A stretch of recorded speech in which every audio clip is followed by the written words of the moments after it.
Good evening all. Welcome to civil services study. UPPCS के practice set number 92 पर आ जाइए। इस पूरी की पूरी टेस्ट सीरीज़ की प्लेलिस्ट बना रखी है मैंने, वहाँ पर आप टेस्ट नंबर 1 से लेकर 92 तक पहुँच सकते हो। उसका लिंक आपको डिस्क्रिप्शन बॉक्स में मिल जाएगा। सिविल सर्विसेज स्टडी के टेलीग्राम चैनल को ज़रूर ज्वाइन कर लेना, उसका भी लिंक आपको डिस्क्रिप्शन बॉक्स में मिल जाएगा। 3 सेकंड का टाइम मिलेगा एक प्रश्न को पढ़ने के बाद। इसलिए स्टार्ट करते हैं टेस्ट। तो क्वेश्चन नंबर 1 पर आ जाइए। निम्नलिखित में से कौन सा कथन गलत सुमेलित है? बाज बहादुर मालवा, कुतुब शाह गोलकुंडा, सुल्तान मुजफ्फर शाह गुजरात और यूसुफ आदिल शाह अहमदनगर। बताइए। देखिए, मालवा बाज बहादुर करेक्ट है। गोलकुंडा कुतुब शाह, कुली कुतुब शाह सही है। गुजरात सुल्तान मुजफ्फर शाह ये भी सही है। यूसुफ आदिल शाह अहमदनगर गलत है। अहमदनगर के होने कौन चाहिए?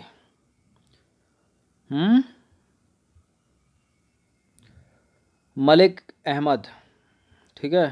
तो देखिए, मलिक अहमद ने 1490 में स्वतंत्र अहमदनगर की स्थापना की थी। जो यूसुफ आदिल शाह है, उन्होंने बीजापुर के स्वतंत्र राज्य की स्थापना की थी, 1489 में की थी। ठीक है, सारे के सारे करेक्ट हैं। तो यूसुफ आदिल शाह के लिए क्या होना चाहिए यहाँ पर? बीजापुर। बीजापुर। और अहमदनगर के लिए मलिक अहमद। दिल्ली से दौलताबाद अपनी राजधानी कौन लेकर गया था? दिल्ली से दौलताबाद राजधानी के स्थानांतरण का आदेश निम्नलिखित में से किसने दिया था? बताइए। किसने दिया था? MBT ने दिया था, मतलब मोहम्मद बिन तुगलक, सुल्तान मोहम्मद बिन तुगलक ने है ये, में नहीं है। तो तुगलक वंश का प्रसिद्ध सुल्तान मोहम्मद बिन तुगलक सल्तनत कालीन इतिहास में राजधानी परिवर्तन के लिए प्रसिद्ध है। उसने अपनी राजधानी दिल्ली से दौलताबाद का स्थानांतरण जो है मंगोल आक्रमण से सुरक्षा को ध्यान में रखकर किया था। और उसने पुनः 1335 में जो है दिल्ली से फिर राजधानी, मतलब दौलताबाद से फिर दिल्ली लेकर आया था। भारत में साइमन जो कमीशन था उसका बहिष्कार क्यों किया गया था? क्या था उसका मुख्य कारण? कई बार पूछा गया है ये प्रश्न, क्योंकि सारे के सारे सदस्य जो है वो अंग्रेज़ थे। साइमन कमीशन में या साइमन आयोग में 1927 में आया था। एक भी सदस्य इसमें भारतीय नहीं था। तो 8 नवंबर 1927 को ब्रिटेन की सरकार ने साइमन कमीशन के नेतृत्व में एक आयोग का गठन किया। ठीक है, सर जॉन साइमन के नेतृत्व में एक आयोग यानी कमीशन का गठन किया, जिसने भारत को संवैधानिक अधिकार सौंपने के संबंध में जांच का कार्य किया। इस आयोग के सारे सदस्य ब्रिटिश थे, अंग्रेज़ थे, इसलिए भारतीयों ने इसका विरोध किया। हंटर कमीशन की रिपोर्ट में विकास पर जोर दिया गया था। किसके विकास पर जोर दिया गया था? उच्च शिक्षा, तकनीकी शिक्षा, बालिका की शिक्षा, प्राथमिक शिक्षा के विकास पर जोर दिया गया था। सी है इसका आंसर। तो हंटर कमीशन में प्राथमिक शिक्षा पर जोर दिया गया था, याद रखिए सीधा सीधे। निम्नलिखित में से किस एक शासक ने ईस्ट इंडिया कंपनी को दीवानी प्रदान की थी? ईस्ट इंडिया कंपनी को दीवानी प्रदान किसने की थी? शाह आलम द्वितीय ने, प्रथम ने नहीं। तो 12 अगस्त 1765 को मुग़ल सम्राट शाह आलम द्वितीय से लॉर्ड क्लाइव ने इलाहाबाद की संधि की, और संधि की शर्तों के अनुसार बादशाह ने बंगाल, बिहार और उड़ीसा की दीवानी जो है अंग्रेज़ों को सौंप दी। क्वेश्चन नंबर 6 पर आ जाइए। बंगाल की निम्नलिखित फैक्ट्रियों में से एक जो पुर्तगालियों द्वारा स्थापित की गई थी वह कौन सी थी? पुर्तगालियों की बात हो रही है, अंग्रेज़ों की बात नहीं हो रही। तो पुर्तगालियों ने स्थापित की थी हुगली, और चिनसुरा श्रीरामपुर जो है वो अंग्रेज़ों ने स्थापित की थी। तो पुर्तगालियों ने बंगाल में सर्वप्रथम फैक्ट्री की स्थापना जो है हुगली नामक स्थान पर की थी, और बंगाल में चिनसुरा और श्रीरामपुर में अंग्रेज़ों ने फैक्ट्री स्थापित की थी। क्वेश्चन नंबर 7 पर आ जाइए। होम रूल लीग के संबंध में निम्नलिखित कथनों में से कौन सा असत्य है? देखिए, सबसे पहले इसकी योजना एनी बेसेंट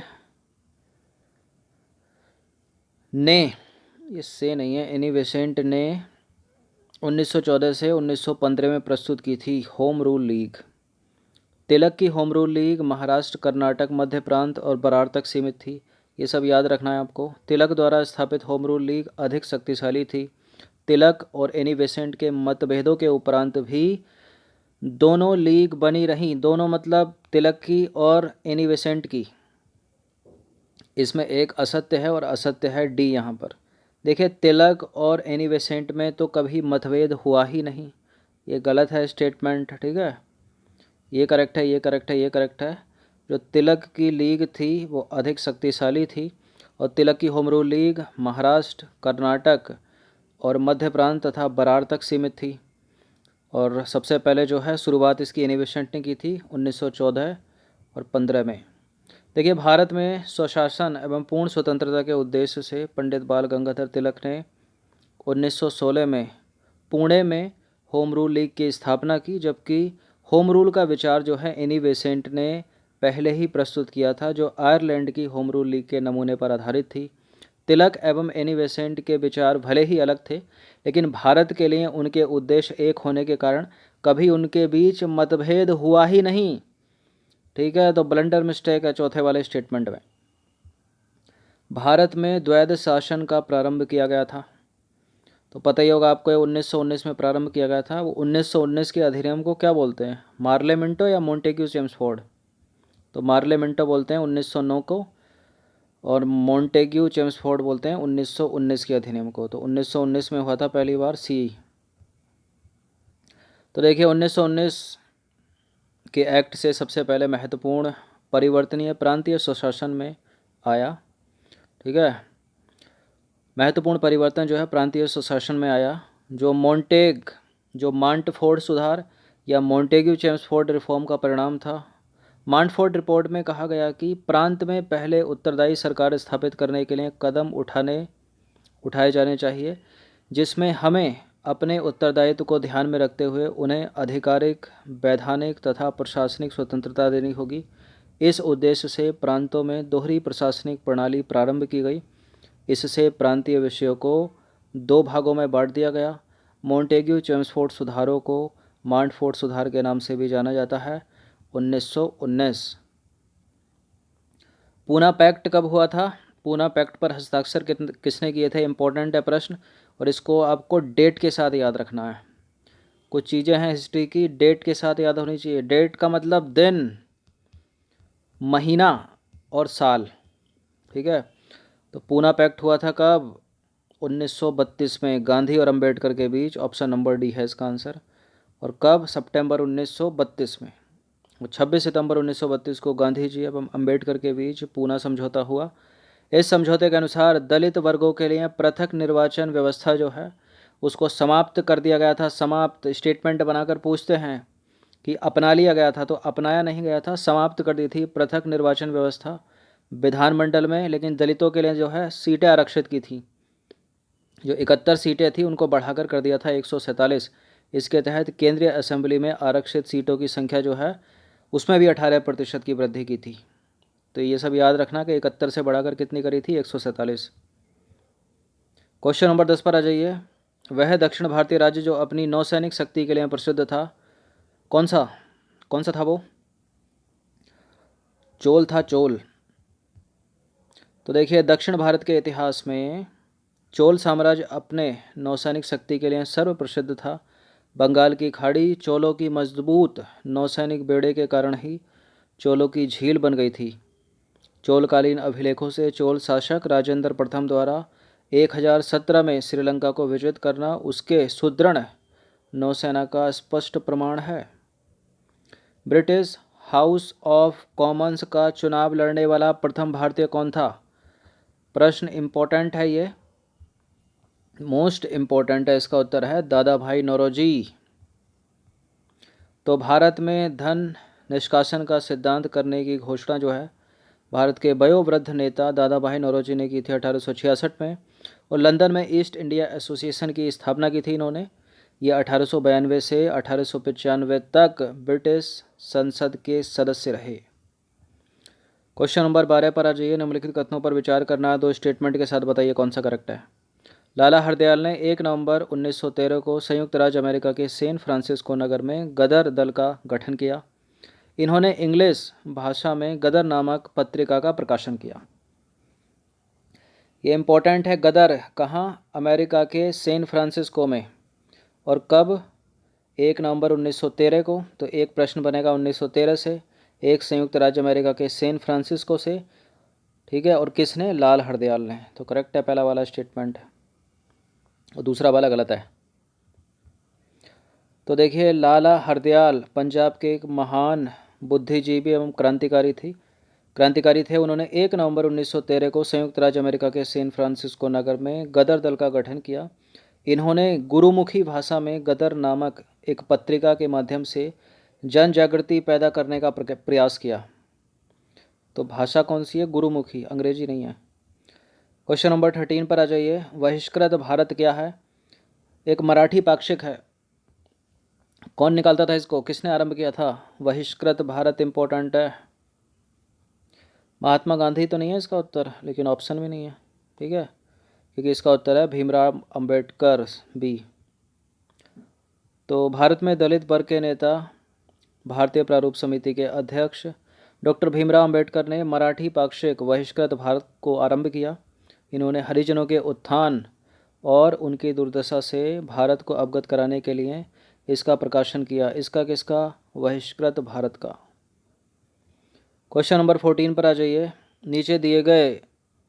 नीचे संगठनों की सूची दी गई है, और सूची के नीचे दिए गए कोड का प्रयोग करते हुए क्रांतिकारी गतिविधियों में लिप्त संगठनों का चयन करना है आपको। बताइए इन चारों में से कौन सा संगठन जो है क्रांतिकारी गतिविधियों में लिप्त था।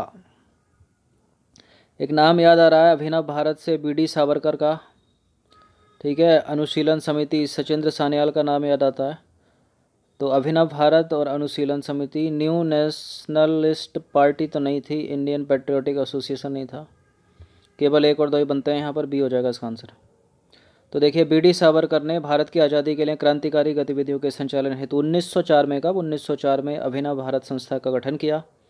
अनुशीलन समिति की स्थापना भी 3 साल के बाद 1907 में बंगाल में बारिंद्र घोष और सचिंद्र सान्याल ने की, जो क्रांतिकारी गतिविधियों से संबंधित थे। क्वेश्चन नंबर 15 पर आ जाइए। अतिवादियों और उदारवादियों के पुनर्मिलन की प्रक्रिया में प्रमुख शिल्पी निम्नलिखित में से कौन था?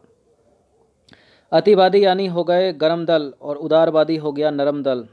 तो गरम दल नरम दल में बट गई थी ना कांग्रेस 1907 में, और ये मिले कब थे? लखनऊ अधिवेशन 1916 में, जिसकी अध्यक्षता की थी अंबिका चरण मजूमदार ने। लेकिन इनको मिलाने वाला कौन था? एनी बेसेंट थी इनमें से। जिन्ना नहीं थे, कामा नहीं थे, फिरोज शाह मेहता नहीं थे। तो देखिए, 1907 के कांग्रेस के अधिवेशन में नरम और गरम दल जो है बटे थे, और ये मिले थे कब? 1916 में कांग्रेस के लखनऊ अधिवेशन में। और शिल्पी मिलाने वाला कौन? पंडित बाल गंगाधर तिलक और एनी बेसेंट ने जो है इनके एकीकरण में सहयोग किया।